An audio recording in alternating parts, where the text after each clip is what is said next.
Hi, நாம் இன்னைக்கு புலித்தேவர் பற்றி தான் பார்க்க போகிறோம்.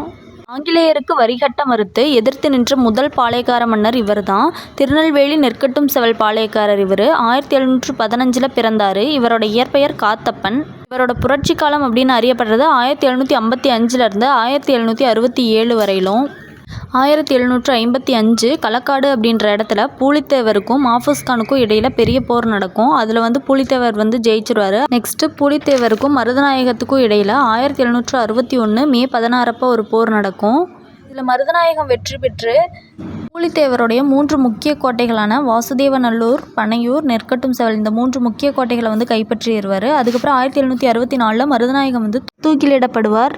1764 to 1767 பூலித்தேவர் மீண்டும் பாளையக்காரராக பொறுப்பேற்பார். அதுக்கப்புறம் 1767 கேப்டன் கெம்பல் என்பவரால் தோற்கடிக்கப்பட்டு 1767 அவர் மறைவு. எக்ஸாம் பாயிண்ட் ஆஃப் வியூவில் ரிவிஷன் பண்ணுறதுக்கு தகுந்த மாதிரி ஷார்ட்டாக தான் சொல்லியிருக்கேன். பிடிச்சிருந்துச்சுன்னா லைக் பண்ணி சப்ஸ்கிரைப் பண்ணிக்கோங்க. தேங்க்யூ.